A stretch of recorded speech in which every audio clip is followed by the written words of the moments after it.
Welcome to animated study class. मैं गौरव कुमार आप लोगों के लिए 26 दिसंबर के जो करंट अफेयर के क्वेश्चन बन सकते थे वो लेकर आया हूँ, जो आपके होने वाले exam like SSC, CHSL, CGL, RRB, NTPC, UPSI, DRDO, MTS आदि में पूछे जा सकते हैं।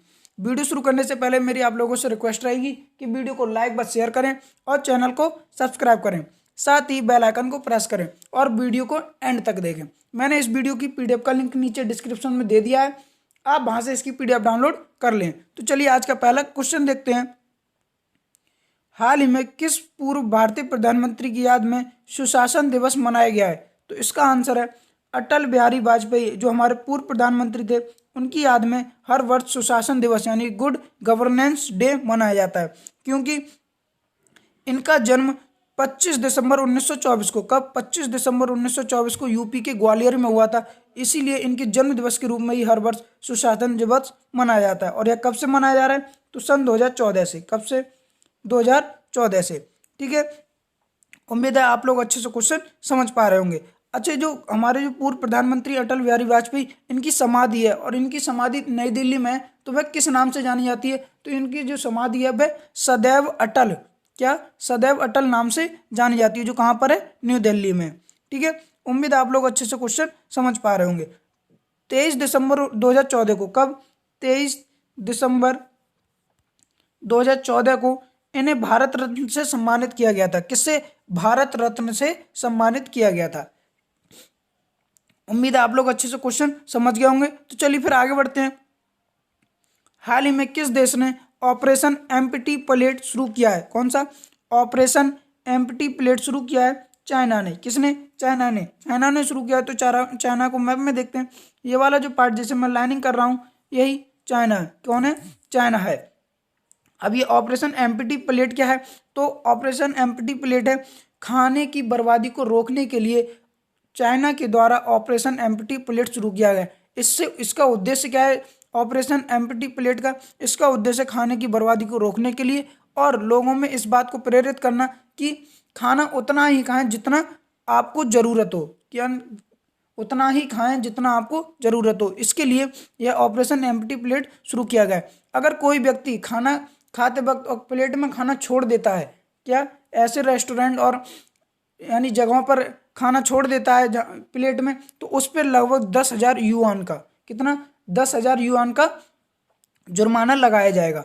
उम्मीद है आप लोग अच्छे से क्वेश्चन समझ पा रहे होंगे। अब चीन ने लगाया करा है ऑपरेशन एम्प्टी प्लेट शुरू, तो चीन की बात कर लेते हैं। चीन की राजधानी क्या है? बीजिंग। और यहाँ की करेंसी क्या है? युआन। क्या है? युआन। और यहाँ के राष्ट्रपति कौन है? Xi Jinping. उम्मीद है आप लोग अच्छे से क्वेश्चन समझ गए होंगे। आगे बढ़ते हैं। हाल ही में किस राज्य सरकार ने यूनिसेफ के सहयोग से कैरियर पोर्टल लॉन्च किया है? तो उड़ीसा सरकार ने यूनिसेफ के सहयोग से कैरियर पोर्टल लॉन्च किया है। उड़ीसा ने किया। तो उड़ीसा को मैप में देखते हैं, जो रेड वाला पार्ट दिख रहा है यही उड़ीसा है। अब यूनिसेफ के साथ शुरू किया है, तो यूनिसेफ की बात कर लेते हैं। यूनिसेफ की फुल फॉर्म है यूनाइटेड नेशन चिल्ड्रन फंड। इसमें आई और ई पहले शब्द थे बट उन्हें अब हटा दिया गया, यानी कि उनका मीनिंग नहीं लगाया जाता है। तो इसकी केवल फुल फॉर्म बनती है यूनाइटेड नेशन चिल्ड्रन फंड। ठीक है, इसका हेडक्वार्टर कहाँ पर है? न्यूयॉर्क में। और इसकी स्थापना कब हुई? इसकी स्थापना हुई 11 दिसंबर 1946 को। कब? 11 दिसंबर 1946 को। ठीक है, और इसके प्रमुख कौन है, यानी कि चेयरपर्सन कौन है? Henrietta H Ford. कौन है? Henrietta H Ford.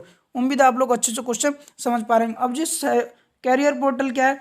तो कैरियर पोर्टल उड़ीसा के department of school and mass communication के द्वारा यह यूनिसेफ के सहयोग से कैरियर पोर्टल लॉन्च किया गया है। इसमें क्या होगा? इसमें जो भी छात्र कैरियर, कॉलेज, व्यावसायिक संस्थान, प्रवेश परीक्षा और छात्रवृत्ति से संबंधित जितनी भी जानकारी होंगी, उसके माध्यम से, कैरियर पोर्टल के माध्यम से एक्सपर्ट से जानकारी हासिल कर सकेंगे। एक्सपर्ट से जानकारी हासिल करने के लिए यह कैरियर पोर्टल खोला गया है।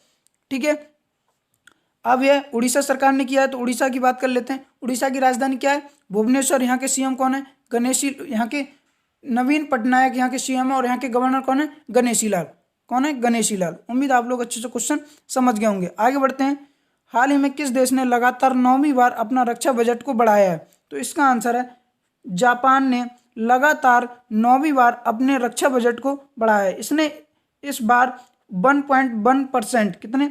1.1% अपने रक्षा बजट को बढ़ाया पिछली साल की अपेक्षा। ठीक है, अब जापान ने बढ़ाया तो जापान को मैप में देखते हैं, ये वाला जो येलो पार्ट दिख रहा है यही जापान है। जापान की बात कर लेते हैं। जापान की राजधानी क्या है?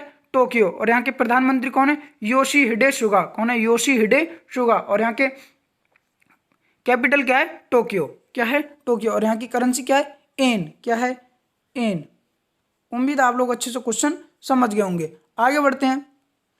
हाल ही में इसरो ने अपना मिनी सेंटर खोलने के लिए किस आईआईटी संस्थान से एमओयू साइन किया है? तो आईआईटी बीएचयू से एमओयू साइन किया है। किसने? इसरो के द्वारा मिनी सेंटर खोलने के लिए आईआईटी बीएचयू से एमओयू साइन किया। एमओयू की फुल फॉर्म क्या है? Memorandum of understanding. क्या है? Memorandum of understanding. दरअसल इसरो ने अपना मिनी सेंटर खोलने के लिए आईआईटी बीएचयू से एमओयू साइन किया। इसके तहत क्या होगा? जो इसरो का regional academic centre for space है, क्या है? इसरो का regional academic centre for space, इसे खोलने की घोषणा की गई है। कहाँ पर? आईआईटी बीएचयू में। ठीक है, इससे क्या होगा? इससे उत्तर प्रदेश, यानी जो बीएचयू आईआईटी बीएचयू है वो उत्तर प्रदेश के बनारस में, तो उससे मध्य प्रदेश, छत्तीसगढ़, झारखंड आदि राज्यों के जितने भी छात्र हैं उनके लिए फायदा होगा। उम्मीद आप लोग अच्छे से क्वेश्चन समझ पा रहे होंगे। आगे बढ़ते हैं। हाल ही में लगातार दूसरे साल कौन सा देश भारत का सबसे बड़ा व्यापारिक भागीदार बना है? तो इसका आंसर होगा अमेरिका। लगातार दूसरे वर्ष भारत का सबसे बड़ा व्यापारिक भागीदार बना है। साल 2019-20 में, यानी कि इसी साल 2019 में भारत ने अमेरिका से लगभग 88.75 अरब डॉलर, कितना? 88.75 अरब डॉलर का व्यापार किया है। कितने का? 88.75 अरब डॉलर का व्यापार किया। और साल 2018-19 में 87.96 अरब डॉलर का व्यापार किया था। और हर वर्ष की अपेक्षा इस वर्ष भी भारत ने सबसे ज़्यादा व्यापार अमेरिका से किया है। इससे पहले यानी कि साल 2015-16 और 17-18 में सबसे ज़्यादा बड़ा भारत का भागीदार बना था, वह था सऊदी अरब। कौन था? Saudi Arab. बट अब इसके सऊदी अरब की अपेक्षा अब कौन है? अमेरिका भारत का सबसे बड़ा व्यापारिक भागीदार बना है। ठीक है, अब अमेरिका बना है तो अमेरिका को मैप में देखते हैं। ये वाला जो पार्ट दिख रहा है जिसे मैं लाइनिंग कर रहा हूँ यही अमेरिका है। कौन है? अमेरिका। अमेरिका की बात कर लेते हैं। अमेरिका के अभी राष्ट्रपति कौन है? Donald Trump. बट जब 20 जनवरी को वह यानी कि उनके पद हटाया जाएगा और नए राष्ट्रपति बनेंगे जो बिडेन। कौन? 20 जनवरी को नए राष्ट्रपति पद की शपथ लेंगे जो बिडेन, जो 3 नवंबर को हुए थे राष्ट्रपति पद के चुनाव अमेरिका में, उसमें जीत हासिल की थी। ठीक है, यहाँ की करेंसी क्या है? USA dollar. और यहाँ की कैपिटल क्या है? Washington DC. उम्मीद आप लोग क्वेश्चन समझ गए होंगे। आगे बढ़ते हैं। हाल ही में रॉबिन जैकमैन का निधन हो गया। वह किस खेल से संबंधित है? तो यह क्रिकेट से संबंधित है, रॉबिन जैकमैन। और यह कहाँ के हैं? इंग्लैंड के। आप इमेज में देख सकते हैं जो दिख रहे हैं यही इंग्लैंड के हैं। इंग्लैंड के पूर्व गेंदबाज और कमेंटेटर थे। कौन थे? गेंदबाज और कमेंटेटर थे। इनका ही हाल ही में निधन हो गया। उम्मीद आप लोग क्वेश्चन समझ गए होंगे। आगे बढ़ते हैं। हाल ही में किस राज्य केंद्र शासित प्रदेश की सोकर वेटलैंड को रामसर साइट के रूप में जोड़ा गया है? तो यह लद्दाख की सोकर वेटलैंड को रामसर साइट के रूप में जोड़ा गया। अब भारत में टोटल 42 कितनी 42 रामसर साइट हो गई हैं। और यह कहाँ की है? सोकर वेटलैंड जो है लद्दाख की है। कहाँ की? लद्दाख की। लद्दाख की तो लद्दाख को मैप में देखते हैं। जो रेड वाला पार्ट दिख रहा है यही लद्दाख है।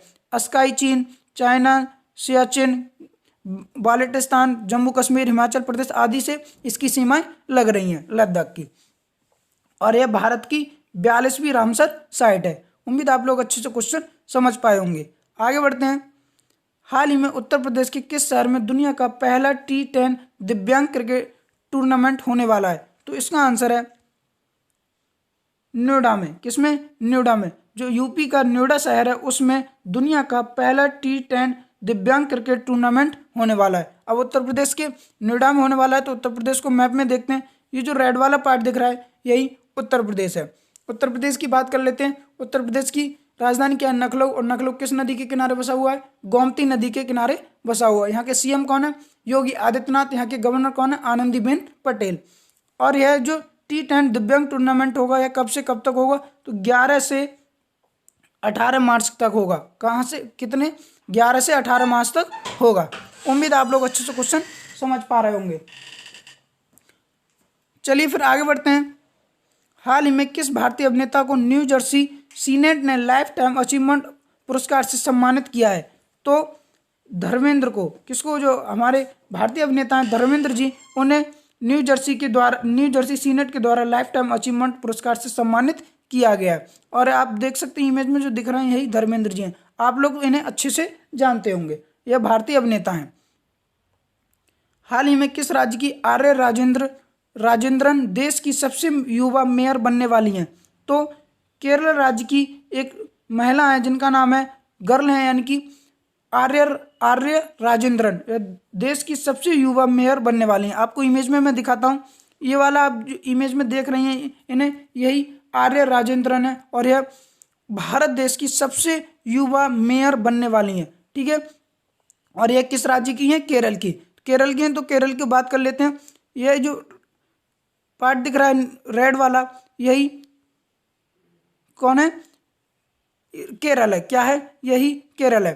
ठीक है, केरल की है तो केरल की बात कर लेते हैं। यहाँ के राजधानी क्या है? तिरुवनंतपुरम। और यहाँ की सीएम कौन है? पिनराई विजयन। और यहाँ के गवर्नर कौन है? आरिफ मोहम्मद खान। यह मात्र 21 वर्ष की हैं। कितने? 21 वर्ष की हैं।